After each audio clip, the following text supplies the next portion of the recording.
He leaned in close, his breath sour with whiskey, his words sharper than the knife on the wedding table. If it wasn't for pity, no one would have invited you. 17 years since he'd thrown me out, and still his voice carried the same venom, same sneer, same satisfaction in trying to cut me down. I didn't answer, I just sipped my wine. Let him believe he'd landed the blow, because the real strike was still waiting. I was 13 when he told me to leave, said I was weak, said I'd never amount to anything.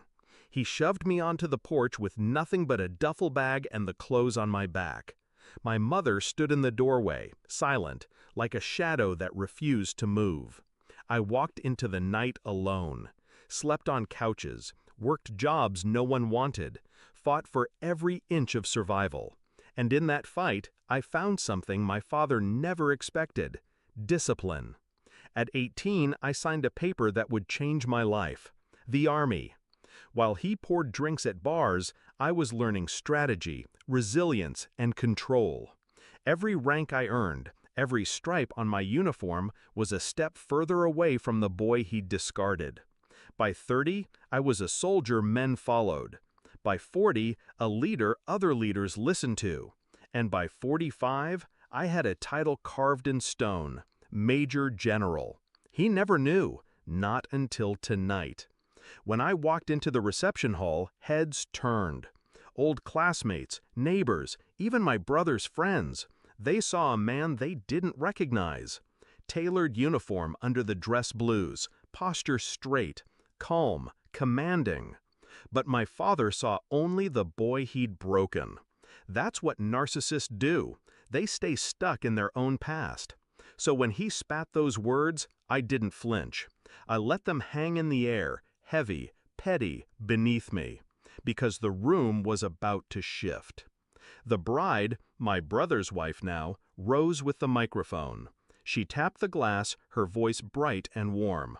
"I'd like to make a toast," she said. "Not to the groom, not to me, but to someone in this room whose story deserves to be honored." The crowd murmured. Glasses stilled. My father's smirk grew. He thought she meant him. Then she turned. Her eyes found mine. "To Major General Davis," she said, lifting her glass, "a man who served, who fought, who rose when life tried to keep him down. A man I am proud to welcome into this family." The room erupted. Applause thundered against the chandeliers. Glasses clinked. People stood. I raised my glass, steady, calm. My father didn't move. The look on his face, priceless.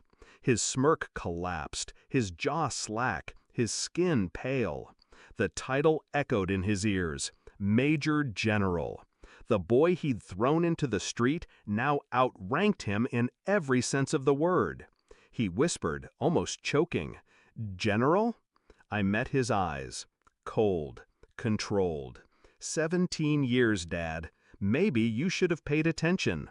He blinked fast, searching for words, but none came. The man who once defined himself by power, by dominance, had just been stripped of it, in front of everyone.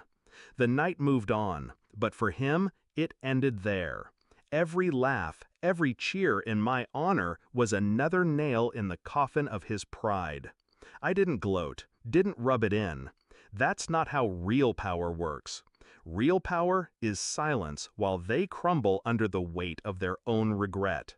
When he tried to approach me later, I excused myself.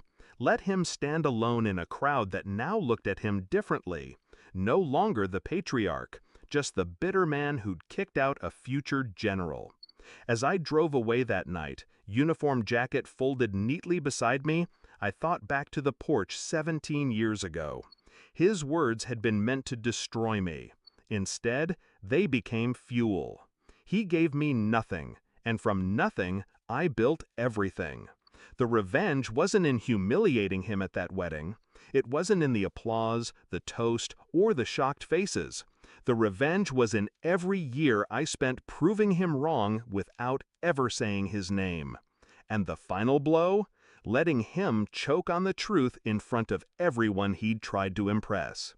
So yes, I sipped my wine and smiled, because the boy he abandoned was gone, and in his place stood the man he could never become.